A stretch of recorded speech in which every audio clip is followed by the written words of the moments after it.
We're recording now. We got video. Here we go. Recording the video too. The whole time.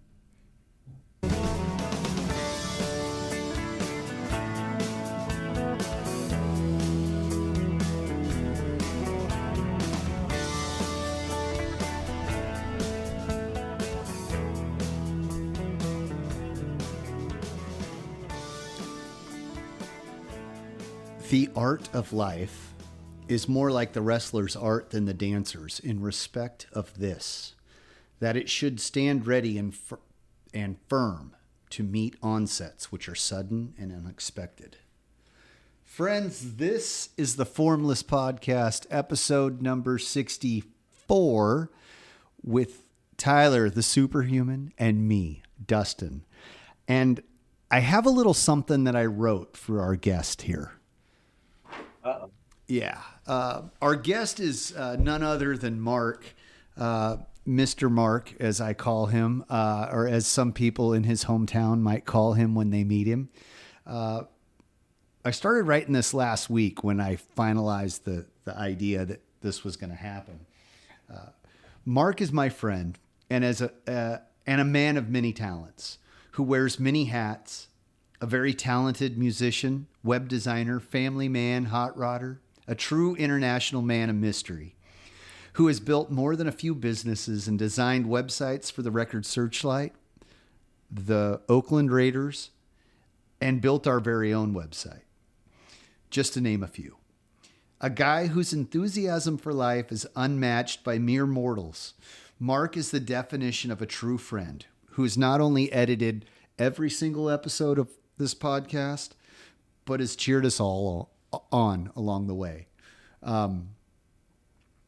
Mark, thank you for putting up with us. This took a little while to get set up, but I truly appreciate it. And I don't know that I personally could ever repay you for all the stuff that you've done.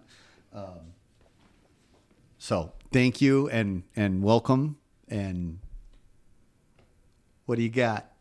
Oh, thank you. That was good. Oh, I appreciate that. Am I the right guy? You are the right guy. You are the right guy. I have to start off by saying, so when I first met Mark, he was working for another company and always and I was working for my previous employer, and we had gone through close to a dozen different web designers and stuff. We were trying to build a store for the website for the company. And it was really complicated, lots of different items. There was like 30,000 SKUs or something like that. I don't remember. It was a ton of just stuff. And we'd gone through all these people that just didn't work out for one thing or another. And Mark was very humble, but confident. And I don't know if we hit it off right away, but I felt like we did. I was just like, I like this guy. He's one of those people you meet and you're like, okay, I can trust him. Where some people you meet and they say stuff and you're just like, I don't know if I can believe that yet. Mark had a way of telling you like, oh, I know how to do that, without sounding like overly confident and overly like a braggart, right? Okay. And I like that right away. And that was like 12 years ago, 10 years ago. I don't know, somewhere. I don't know. How long ago was that, Mark? It was a while, yeah. Yeah. And it was funny because I ended up working alongside him a lot. Okay. Like we spent many, many hours sitting shoulder to shoulder like you and I are right now and just talking. You spend hours together with somebody working on stuff. There's only so much work you can talk about without having to break off and talk about other things. And we had a lot of similar interests. We liked cars. We liked music. We liked our politics aligned pretty closely. Just all That's of always this, good. all of this stuff. And I was like, oh man, every time I didn't care for the job all that much, but like the highlight of the week was like, oh, Mark's coming. So I get to hang out with my buddy and we'll BS and like work on the website, you know? So it was really cool. And then he comes into work one day and he's like, I'm moving to Georgia. You suck.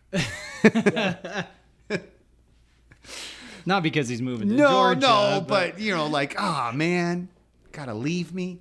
So, and that was what, 8 years ago, 10 years ago, almost 10 years ago? 7 years. 7 years ago? Okay. I have, my concept of time is lacking. So, I don't remember dates all that Maybe well. 8 and I missed one. Yeah. So, there are so many stories that you have told me over the years that are just crazy. Like you built the website for the Raiders. Were they the Oakland Raiders or the LA Raiders at the time? They were Oakland Raiders, and I worked on it. I didn't necessarily build it. Okay. So my And introduction. did I tell you that story, how I got that job? No, you did not. Let's hear it. All right. So I was doing like a construction kind of job, and I had an accident, broke my back. And when you do that, they say, hey, why don't you learn a new skill? Because you're not doing that one anymore. Yeah. So I went to San Jose State, learned how to do internet stuff. And first I got a computer, and I thought, better figure out how the computer works. And I put the mouse over on the wrong side. I didn't know the buttons were different, and I couldn't figure out how to use the computer. For like 6 hours, I'm just clicking the button. It says, what's this? What's this? What's this? I'm like, how do you even use this thing? So I call my wife at work. She worked for IBM or something. I'm like, how do I use the mouse?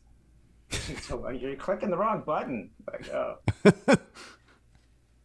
But then pretty quickly I was doing websites and stuff. But what happened at the school was one of my teachers, he was the second T in TNT Media, and TNT Media did the Raiders website. And so he's like, oh, hey, you got to call the other T. His name was Rick. And he goes, call him up. He's going to love you. I'm like, okay. So that seems weird, but first thing I do in the car, what am I doing? Of course, I'm calling up the other T, right? And he's like, Nettleton, you must know Rich. Do you know Rich? And I'm like, yes, my brother. And that was my brother's best friend in elementary school. Well, I never met him. I didn't have to talk to him. I was just hired instantly. Next thing you know, I'm at Raiders camp. I'm in the building. I'm learning things I'm not supposed to know. You know, it was a blast. Huh. I didn't hear that whole story. I mean, that's the rest of the story I didn't hear. All he did was tell me in passing that, oh yeah, I worked on the Raiders website, or I built the Raiders website. That is so rad. So you did construction and you broke your back? Yeah, you didn't know this story? Well, I had, again, only heard pieces. Oh, you got to rerun the stories. Yeah.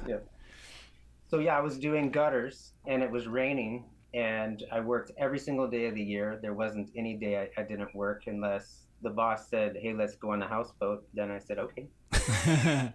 But, and it was raining, but I always worked in the rain. Didn't matter. But I was working with a guy. He had a really, really bad attitude. And he was just complaining and complaining and complaining. And, you know, that's not really any fun when you're doing a job. It's already a hard job. But we had so much fun. The job was always fun. And this guy's just dragging us down. So I'm just kind of telling him, like, dude, just go home. And he's like, oh, I'm going to get in trouble. I go, none of us will tell the boss that you went home. Like, you go home. We'll have more fun. We'll get the job done faster and better. You'll still get paid. It'll be great. So we were kind of arguing. I went up the ladder and cannonballed the driveway. Oh. Just slipped. The ladder was an A-frame ladder. Don't use A-frame ladder to get on the roof. Right? Oh. A-frame ladder. I was going up the ladder. I was mad. I was talking to the guy, not paying attention. Down went the ladder. Down went Mark. That was it. Dang. Ooh. But without that, we never would have met. So. No. So it's all good. Yeah. How long did it take to recover from that? That's a good question. So the worst things were for a long time, like I couldn't pick up my kid, or I couldn't pick up a gallon of milk, or turn a shopping cart. Those seems like weird things, but like I couldn't turn a shopping cart or pick up milk probably for a couple years. But or figure out how to use a mouse apparently. So to add to that, so you before you started building websites, you didn't know how to use a mouse, or was that a So I result? didn't. I had a computer that I had got. Like I was, like Dustin mentioned, I was into cars. I would buy and sell cars and parts and things. And I don't know, I was selling a car, and somebody gave me a computer and some car speakers, and I don't know, for a car. So I had a computer, but I didn't really know how to use it. And it was actually Windows computer, like the first Windows before they had mice. Oh, okay. Mice. You couldn't really do anything on there. You had to type stuff, and I never used it anyways. So yeah, I didn't know how to use a computer. Didn't. That is And then you learned how to use a computer while your back was broken. You were recovering. I mean, I was the guy that got up like at 6 in the morning, went to work, worked all day, came home from work, and then I'm sanding, painting the car, changing the engine until I can't see my hand in front of my face, and then do it again the next day. That's like every day, every day, every day, every day, except for the houseboat trips.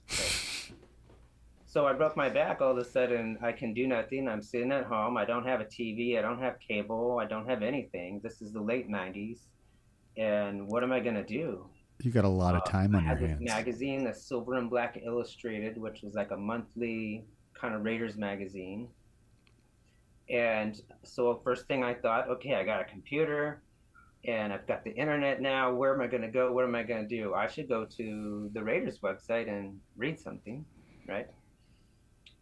So when I closed the browser, though, there's this little pop-up window. It said GeoCities, get your own free homepage. And I'm like, what is that? That's when they had pop under ads. Those are way better. I don't know why they don't use those now. Pop under, then when you're done, it's right there on your desktop, right? So I'm like, okay, got my own homepage. What am I going to put on it? And so I just opened up that magazine and thought, well, I'll just put some news like that I heard on the radio or I read in the magazine. I made my own little Raider website. And I don't remember the question anymore. no. So you just didn't know you like using a computer. You had just barely used them before, and then Right. And in 2 weeks, I'm doing websites. That's crazy. And so you just went from knowing not how to use a computer to now knowing how to use a computer and building websites. And then the neighbor who lived under me, I lived in like a fourplex.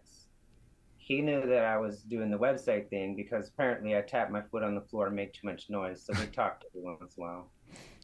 And his next door neighbor owned a travel and entertainment internet company. So he's like, hey, this guy does websites. So that guy knocked on my door and said, you do websites? And then so I had a job. I think I was 2 weeks in a workers' comp or something ridiculous. And I'm like, all right, let's cancel that. I got my 2 checks and now I got a job making more money than I ever made in my life doing websites down the street. Wow. That okay. That's incredible. So and it just kind of you just kept rolling with it. Yeah. So Mark's one of those guys that like your enthusiasm for stuff is a lot like Tyler's. Whereas like when I told Tyler, when I like mentioned the fact that I want to start a podcast, Tyler's like, yeah, let's do it. Let's start tomorrow. I got a camera or I got to record. And I'm like, whoa, dude, slow your roll. Yeah. Like we're already in deep water and we haven't even done anything yet. I'm just talking about it. You're like, I got no clue what I'm going to do next. But I immediately thought of Mark and I was like, I got a guy that I need to call and let me see if it's like even possible. And like, where do we host it? Cause you have to host it. You can't just like record it. It's got to go somewhere. And I call Mark, so I called Mark that night and Mark's like, yeah, no problem. You just do this, you do that. And XYZ, Bob's your uncle, done deal. And immediately I'm like, I'm in over my head. I don't know what I'm doing and I don't know how to do this. And I've got two friends now who are super enthusiastic, super excited about it and are already committed. I got to do some homework, but that fearless attitude that the two of you possess is something that my brain is always like going, oh no, you can't do that. Don't even try. You're You like, don't like, no, there's all these excuses. And that's what it is. It boils down to just excuses of things that you can't do or you Right. shouldn't do or you don't want to do or, you know, whatever. And you two have the exact opposite. You're both, at least in my eyes, you both are like, okay, that sounds fun. And you're laughing and smiling the whole time. Like for those of you that are listening to this, like it took us an hour and 20 minutes to get this set up and make sure everything's working and we can talk to each other in here and actually record and video everything. And, Tyler's just like, oh, we can do this and laughing about it the whole time. And Mark's like, let me know when you're ready. I'm all set. Here we go. And the back of my head screaming like, just quit. fail, loser. No, I think it's definitely, for me at least, it's kind of in a way like when I was a kid, you know, and you would have you'd want to go out and take your BB gun and go bird hunting. That's what we would do. And so it's just like, oh, you would just look at this big tall hill and you'd be like, oh, we can do that, you know, or oh, we can go back and watch some TV.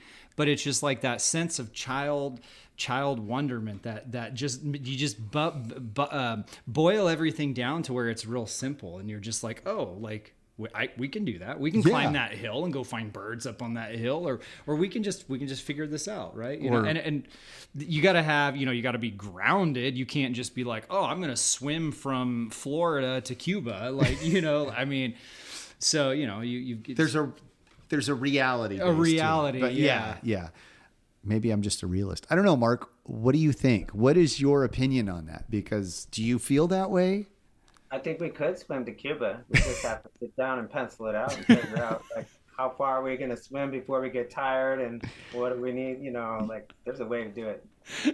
There we go. That's it right there. I think. That is exactly what I'm talking about. Cuba, we're swimming to Cuba. That's right. And then we'll go to Europe after. Yeah. Swim to Europe. Yeah, swim to Europe. Yeah. I swim like a rock, so no. But no, you know, and it's the same kind of thing like after Mark moved to Georgia, he was still working for the company that I worked for. Like still working on the website, still doing all that. It just he wasn't sitting alongside me anymore. Mm-hmm. We would do a Zoom chat, or I'd call him on the phone, or we'd text each other back and forth jokes or internet memes we saw and stuff like that. But then a few months after he had moved out there, he like drove cross country because you sold your friend a guitar, or you trade. So my friend died. This was a COVID thing. Oh, okay. I don't know what we're allowed to say, and you can still publish. So let's just say my friend died. Okay. And it wasn't really a great time to travel because there's all this scary stuff, and people are like, well, you can't get into New York unless you got your papers, or, you know, they're kind of talking about different things. And I thought, well, if I fly out there, I might get stuck in California and not be able to get back. So I'm not going to go. But the widow had heard that I might come, and she just was crying and so happy and all this kind of stuff. And my wife's like, when the widow wants you to come, you come. Right? I'm like, okay. Plus there was some kind of security issue. She needed some sort of protection. And so I hit up, like, who are my friends that are police officers or ex-police officers or Army or Marines or whatever. And I brought some guys to stand around, make sure her funeral was not interrupted. And I felt that I really should be there for both those reasons. So I jumped in the car and drove across the country. But the part you're talking about is my friend on Facebook from junior high school said, hey, you're coming to California, let's meet up. And I'm like, okay. And he goes, how close are you to Nashville? I'm like, way closer than you are. I mean, like, it's a perspective, right? Yeah. Oh, I got an amp in the studio up there. Can you pick it up? I'll pay you money. How much do you want? And I said, it's an hour out of my way. I'll just pick it up. I don't need anything, but what I'd really like, because he's a musician, I go, I got all these riffs. I write riffs every day. Teach me how to write a song and I'll trade you that. He's like, that's it? Well, that's it for me. That's like my whole life dream. But to him, it was like not a big deal. So yeah, so I picked up his amp in Kentucky or almost Kentucky. Drove out to his studio, learned how to write a song, went to the funeral, and yeah, that was great. 22 states I drove through. Wow. Yeah. Yeah. He called me at work and said, "Hey, what are you doing?" I'm like, "I'm working." "Well, I'm going to be by in like 20 minutes, half hour. Do you want to get lunch?" And I'm like, "Where are you?" He's like, Grants Pass or no. You were closer than that. It was like, I was in Weed. Yeah, I was in Weed, California. Oh, And he's okay. like, I'm coming down I-5 and I'll be there in a little bit. And do you want to get lunch? I'm like, yeah. So it was awesome times. Yeah,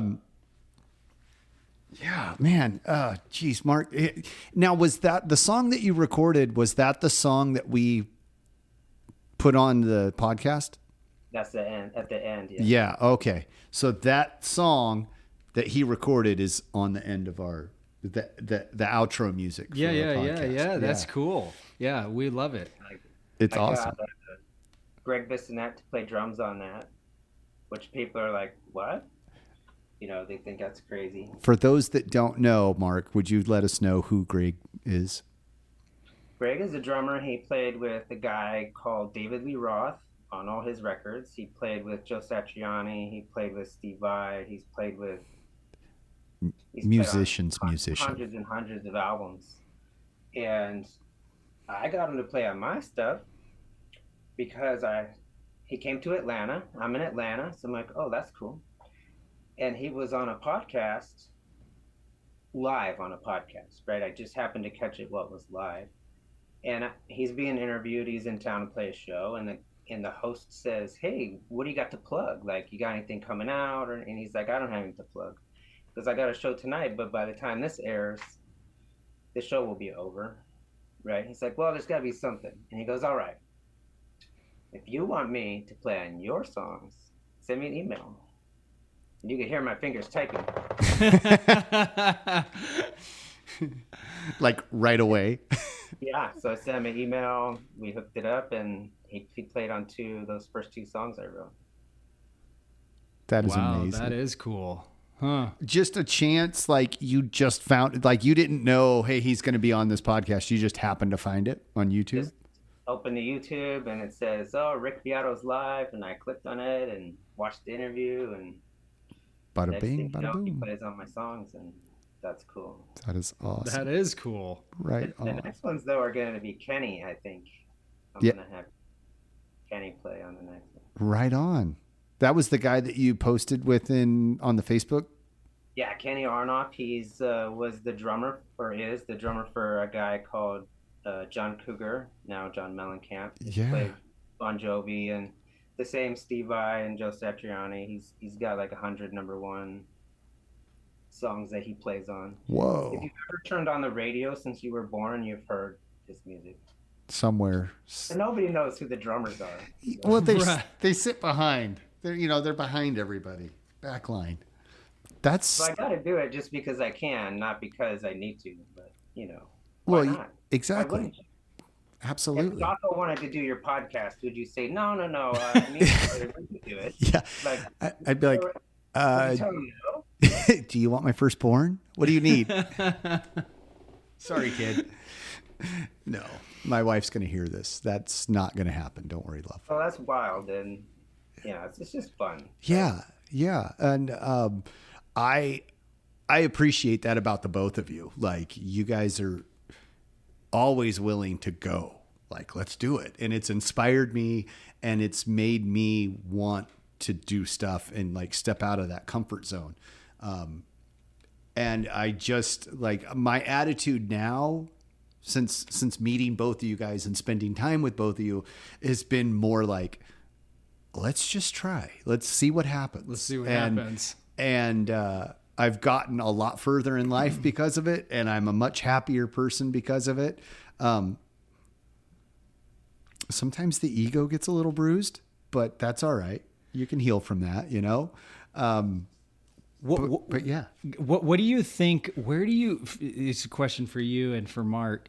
Where do you guys think that comes from? Is that like that when you're a kid, you're just like, oh, let's just do it, right? Let's Absolutely. just do it. And then we get older, and it's like we start to it's all of a sudden we take less risks, right? And we don't want to get out there as much. Is that an age thing? Is that growing up and then having maybe some disappointments or some failures, and then we just start. That's a mindset that we start thinking. I mean, I know I've gone through that, where I can remember being a kid and just being like, oh yeah, like I'm just going to go do this thing. Right. But of course, what you want to do as a kid isn't the same as an adult. What you want to do as an adult. Right. Yeah. I mean, in regards to a kid might say, oh, I'm going to go climb that tree. And another kid says, well, I can't do that. And the kid's like, yes, you can. And they go climb the tree versus, okay, now I'm going to start a company and, but it's still the same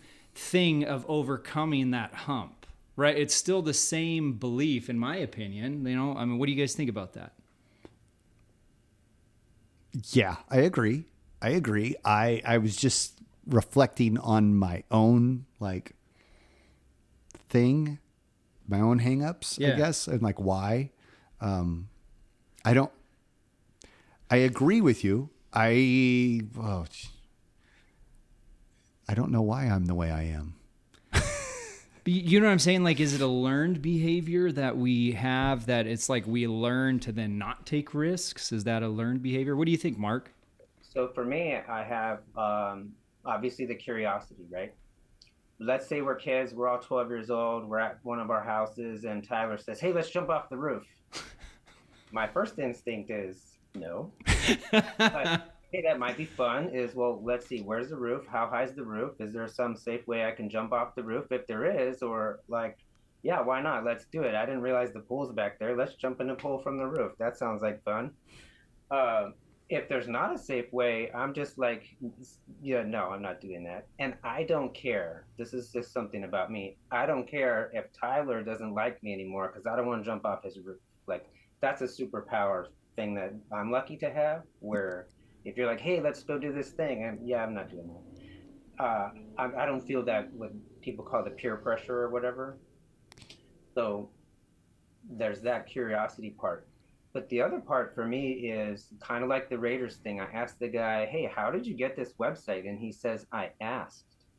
And that was the third person in my life who did some crazy thing. And you're like, hey, how'd you get to do that? And they said, I asked. And so I thought, hey, if I want something, I have to ask. It's up to me. See, my daughter calls it self-advocating, right? If you want to do something, if I wanted to be on this, let's say the podcasts, I could have asked. Mm-hmm. And so what you're saying is you didn't want to be on. No. That's... no. Free meeting is ended. Okay. Maybe before viewing. Okay, it's got to let it convert. Just text Mark and say there. We can edit in. He can edit in there, and we can if I restart another one and then transfer the host thing to you, he can cut it together. Yeah, he can cut it together. Yes, and there's right on that ask. Just ask. We're having so many problems today, but it's okay. They're not problems. They're opportunities to overcome. That's right.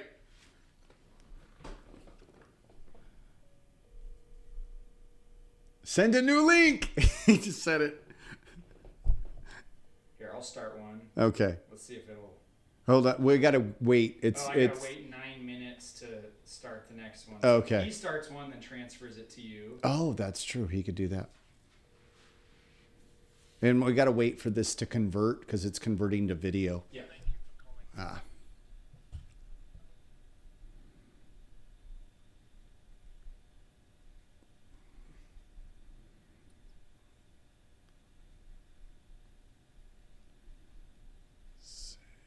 Oh, I might be able to do it now. Yeah, you should be. Yeah. Have to save video.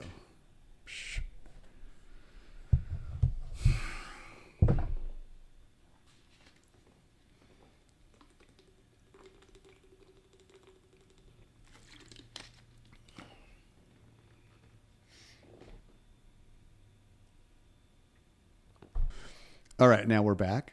There was a little intermission. You were telling a story about ask.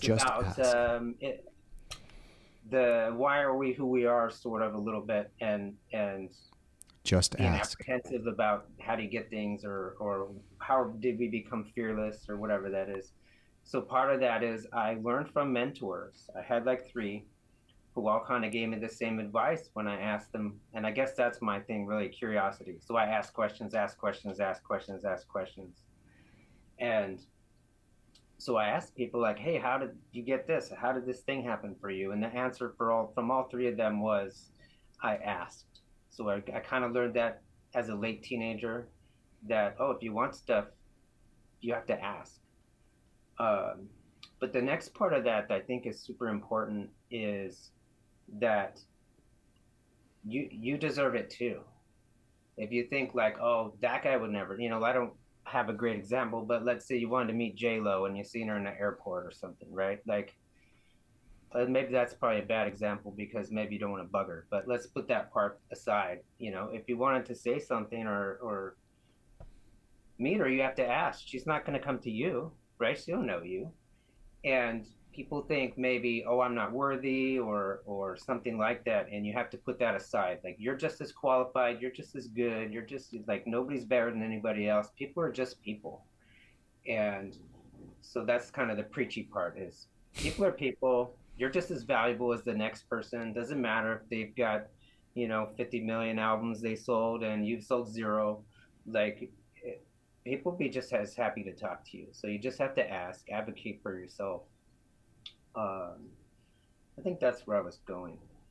Yeah. Yeah. And I definitely think that, I heard like a motivational speaker person one time they said, more often than not, when we want something and we ask, now there's 2 things you can either it's usually either a yes or a no. You either get it or you don't, right? Whatever you're asking for. Rarely does anyone ask and regret asking. Like, almost rarely. Like, it just never, like, right? Like, you never, if you regret not asking. You regret. I should have said hello to J-Lo. Yep. I could have been husband number whatever. Yep. But it's overcoming that little hump of fear, you know, and saying, hey, I just got to go ask. And then once you do that, you're there. I mean, here's an example. Valentine's Day this year, right? I'm sitting in a restaurant and doing some movie business on Valentine's Day, February 14th of this year. And I saw a beautiful woman sitting down in the restaurant.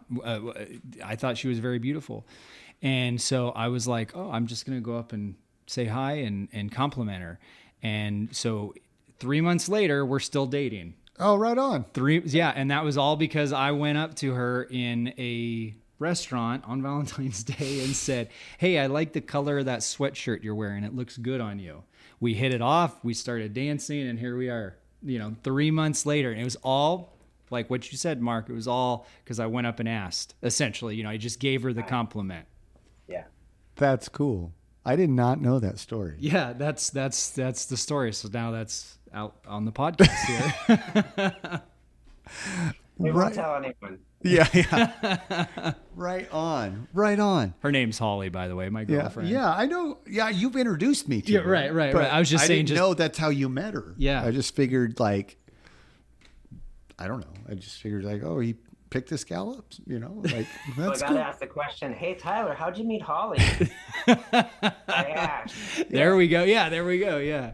That's and so I would have regretted now not going up and asking. And it was like just that simple approach and going up and saying, hey, I like what the sweatshirt you're wearing. And of course it was on Valentine's Day. So that either help or hurt me. In this case, it helped. Right. And it said the Formless podcast on the front. Yeah. By the way, no. Yeah. So, but man, just to think back and be like, man, I would have regretted not approaching. Absolutely. Her and talking. And so it goes with anything. Rarely are we regret asking. It's we regret not asking. For sure. I'm weird. I don't have a problem going up to people. Like I can go up to a complete stranger and strike up a conversation. My wife's the opposite. She doesn't want to talk to people she doesn't know. Like she's very shy in that aspect. She's introverted. I'm extroverted. I'll talk to anybody, pretty much. But like that part for me is not a problem. Like I can talk to people. I can get up in front of people to talk until the cows come home. But like doing something I'm unfamiliar with, like technology, obviously technology is not a strong point for me. Like I know enough to get myself in trouble. Right. Right. Huh? I can use a mouse. Yes, I could use a mouse. But like the Zoom meeting, we're getting into some murky water there, bud. But yeah. That's funny though. I guess I just need to look at it like people and just like dealing with people. Talking with people. And Mark, like you said, it's like the ask, and that ask is such a simple little thing, right? But it's so hard sometimes, the ask. Yeah. And overcoming that. But it's really the simplest little thing. True that. Mark is always like every step of the way here. Mark's like, he's got this whole agenda or this whole plan for me. Like, okay, so here's what you do. You just send out some emails, just all the people that you want to interview. Just email them all. And the worst that can happen is they say no, or they don't open the email. And I'm like, You're right, Mark. You're right. Like episode 2, he was like, hey, let's sell you guys some shirts. I'm like, oh, Mark, we're not ready yet. I don't know if it was episode 2, but like, we're not ready for that yet. He's like, why? What's wrong? What's the worst that could happen? And that took a year of talking about it before he's like, I just made it and here you go. You can fire me. No, never fire you, man. You're awesome. My question for that, Mark, is with those 3 mentors that you had, right? That you had and they all essentially said, ask, right? What, how to somebody who's afraid to ask, because we all get afraid to ask. I get afraid to ask certain times of certain girls out. You ask this person to be on your movie, or you ask for this, what do you have to say to somebody that's wanting to ask something, and or do you have anything to say that wants to do something, and they've got to get to that point of just asking, and they're where they're at now, and there's the point where they would ask, but to bridge that distance in between the where they are now and the ask, that's really hard for me because I can't overcome your obstacle for you. And I don't know exactly what that obstacle is. I have this problem. This is the biggest problem I have with trying to find salespeople or trying to train salespeople. That's like the hardest thing for people to do is to pick up the phone and talk to a stranger and ask them a question. And it's easy for me to say, oh, hey, Tyler, like they don't know you. They don't know who you are. They don't know where you live. They don't know what kind of car you drive. They don't know what you're wearing. You're going to call them up. They're going to say no. You'll be okay. You won't die. I mean, I sound a little like a jerk, I guess, but you could say that to people, but it doesn't stop their stomach from hurting when they're trying to make the phone call. And I don't know how to help someone past that. Like, if that girl said no to you, that doesn't make you any less of a person or any less valuable of a person, or maybe she doesn't want to date right now. It might not even have anything to do with you. You never know. Maybe her mom just died. Like it means nothing except where you're not getting a date. It shouldn't hurt you, but we always take it personally, like, oh, I didn't wear my hair right today, or maybe I shouldn't have worn these shoes, or she doesn't like or maybe this happened or that. Everybody takes it personally, but it's just not personal. Yeah, we do. We take a lot of things so personal. Including me. We all do it. Absolutely. Especially if it catches you off guard. Like you weren't expecting that, right? Yeah. Or like, oh, she could have been like, well, I'm waiting for my boyfriend. Yeah. And you're like, oh, whoops, sorry. Which would have been a totally acceptable response because it was Valentine's Day. Maybe they went out to lunch or whatever. You know what I mean? Like, there's hundreds of different options or things that could have gone that way. Obviously they didn't, but like, you can't mentally prepare for all of the different responses that could happen. Right. But back on Tyler's question, getting what you asked for is so awesome. It's worth that other part. Yeah. It's worth the stomach ache. It's worth the feeling weird. It's worth feeling just a little weird when you get that thing that you asked for. It's way worth it. And in like being in sales, you get more no's than yeses, and it's a numbers game. And once you figure out how many no's you get before you get a yes, it's just a matter of like being able to get through those no's. And some days it's super easy. You just like nothing bothers you. You can take no's all day because you know that yes is coming. But other days, like if you have an off day, it's a slog getting through each and every one of those no's before you get that yes. It gets better over time. You get desensitized to it to where it's not that big of a deal, where the ask becomes, at least in my experience. Yeah, you can. I definitely agree. You can. The ask becomes less painful, and you just get used to asking, in my experience. So ask away. Right? That's the response. Ask away. Ask away. Try away. Yeah. Try again.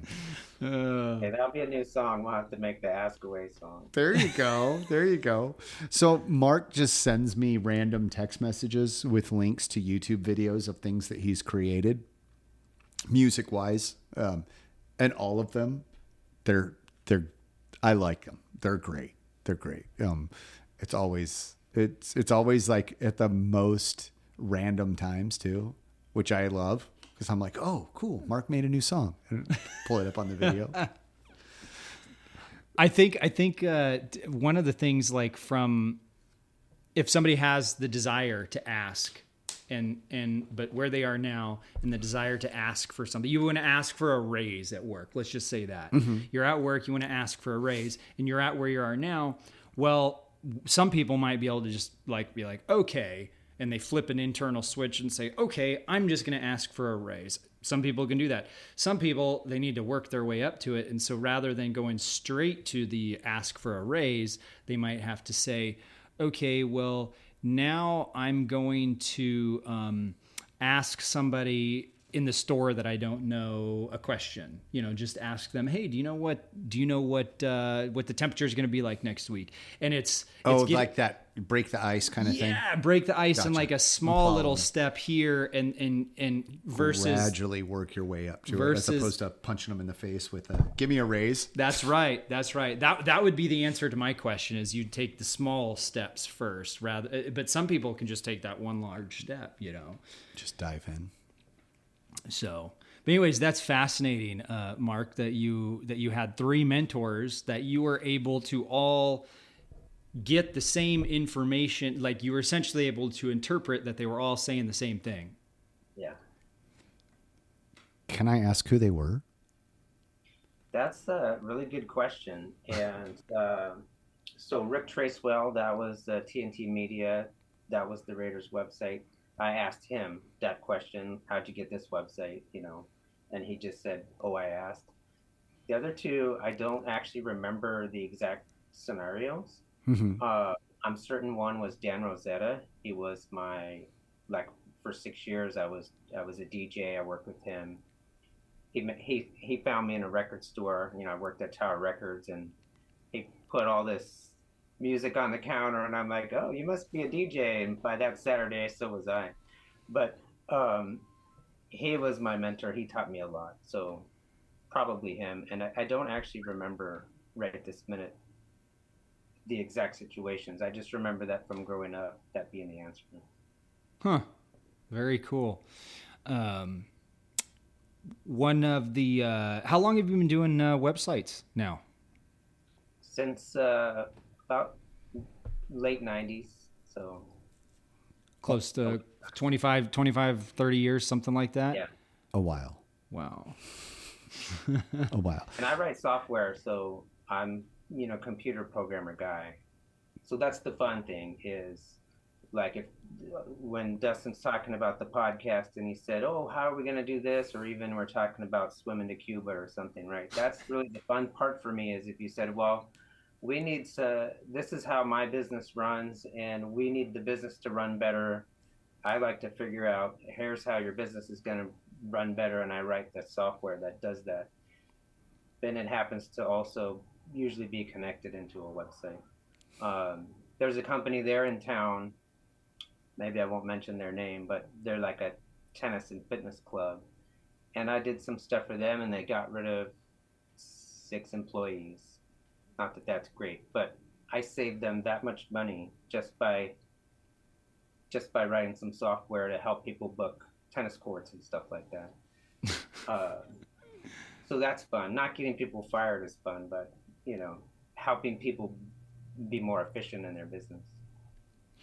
What somebody that's been doing something for as long as you have, I'm always interested how you keep it fresh. How do you keep it fresh? How do you stay engaged every day working and writing code or doing those things? How do you know what I'm saying? I understand the question. I don't really know the answer except I love the challenge of the phone never ringing. Not that I don't want to talk to Dustin, but if I'm doing my job right, he will never ever call me. And I'm talking about in his former job, right? If everything is so intuitive and so perfect and you never have a problem, you don't need to call me. That's kind of the goal. So the goal is that's the game. How little phone calls can I get with the customer base? I love inventing things. I guess that's why, I made the song last week about the dog ate the remote, and I just thought it was really funny. I'm cracking myself up laughing for 2 hours. But I just like to make stuff. So the software thing is, what kind of new feature can I build today? Like I get to invent new things every day, just whatever I can think of. And a lot of times people, like we were just doing a Zoom thing, and I don't know the steps it took you to get the meeting up, right? But if I was doing this, I'd figure out, well, this has to be easier. It shouldn't be that hard. This is a big company. I'm not picking on them. I'm just saying it shouldn't have taken us an hour to figure out what the issue was. What can I do? What can I build to make that better? And that's pretty much my daily, what can I make? Like if I write code and I've got 3,000 lines of code, how can I do the same thing in 300 lines? Oh, interesting. So yeah, when I met Mark, when I was like interviewing him for the job, I go, so Mark, what are some things you can and can't do, or something to that effect? Like what can we do with the website? Like how would we, make these things work? And he's like, I can do anything you want.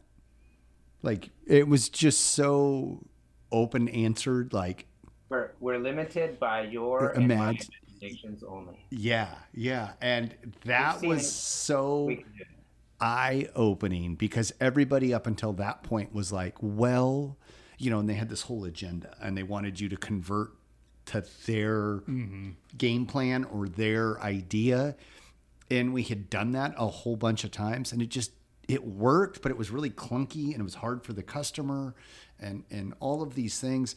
And Mark's like, anything you can think of, we can make it happen. And it was like so freeing and so just awesome. It made it so much more exciting and fun, and nobody had ever done that. Yeah. For us, and that was at that point, it had been like 5 or 6 years of trying to do it and redo it and do it, and then you bring in a new guy and they want to start all over from scratch. And Mark was like, well, I have the thing's already set. It's already built. we'll just change the color, do this. We can change whatever you want to make it fit whatever you like. And then we just got to put the data in there. You know, the nuts and bolts are, you know, it's already constructed as far as that's concerned. Just fill it in, you know, with your stuff. And it was awesome. It was really cool. I think we're pretty good here, Mark, unless there's anything else you want to add. I would love to give you the opportunity to like kind of plug your gig and tell people where they can find you, and if they want to build a website that's snazzy and super awesome, who to contact and all of that sort of stuff. And in the show notes, I'll put a link to your YouTube channel if that's okay with you, so people can hear your music, more of it. If they like to laugh. Yeah.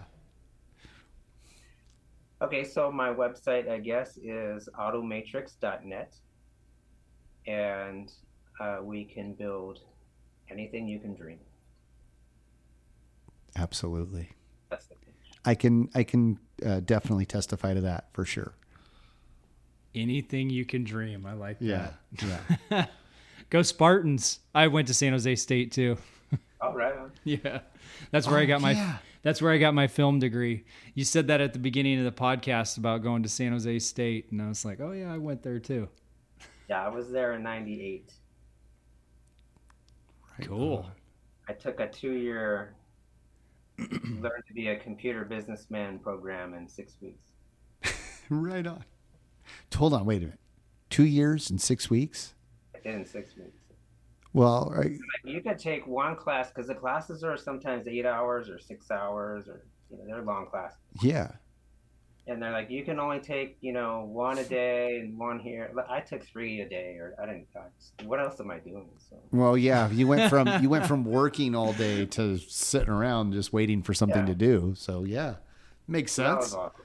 Yeah, That got is my little awesome. piece of paper says I can do internet stuff. That's to go to school for. Get a piece of paper. I've heard that before. Your wife's getting a piece of paper. Yes, right? she is. She's really working hard. She's got a little bit of a break here. I'm super proud of her. She keeps, she starts off super excited, and then as the end of that semester or whatever you want to call it comes closer and closer, she's so tired and so burnt out, and then she gets a week or two off, and then she's like all gung-ho again, and it's this whole cycle of life happening in a period of like 6 weeks, and then she starts a new one, and it's awesome. I'm really proud of her. She's doing really well. So my daughter's getting a piece of paper. She's getting her master's from college in Augusta, Georgia, which is someplace they have, I guess, a golf tournament. So I figured she's getting her master's. You got to go to the Masters. Jacket. Yeah. But I'm getting her a green jacket. You are, for real? Yeah. Oh yeah. That is so awesome. That is so awesome. You got to take her to the golf You course. won't know what it's for, but I'll just be laughing. No, take her to the golf course and then give her the jacket. Oh, I mean, I'm assuming no one plays golf, right? You don't play golf, do you? I don't play golf. No, either do I. But that's like part of it, right? You go to the Masters, you win the Masters, you get the jacket. So take her to the golf course, and she's looking at you like, "What are you doing, Dad?" And then be like, "Oh, by the way, I'll go to the mini golf and I'll do it." there you go. There you go. Oh, Mark, thank you for putting up with us. Thank you for doing all that you do. I really, really appreciate you. And yeah. Oh, thank you for letting me and having me on. Yeah. And anytime you ever want to do this and put up with us twiddling the knobs and sending emails back and forth for an hour before we start, let me know and we'll set it up. All right. Oh, we're going to have Mark back on. Yeah, we're going to smooth this out. We're going to make it efficient. We're going to make it seamless, and we'll have you back on, and hopefully no hiccups. Right on. Take care, boss. Thank you, Mark. All right.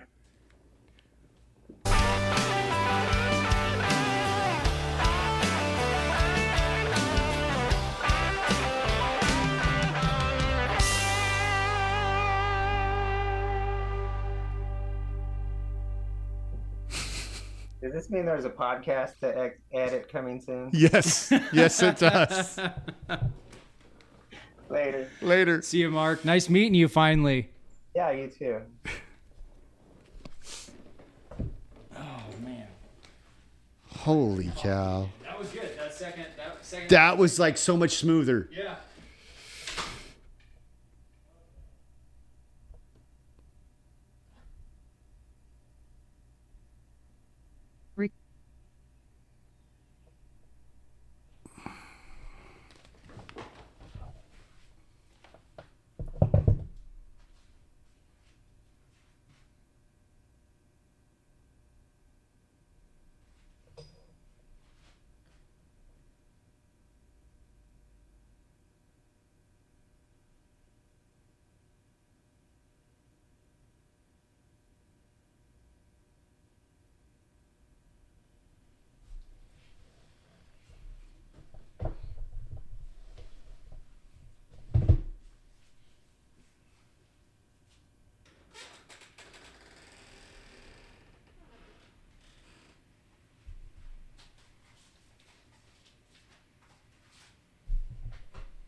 Oh my gosh.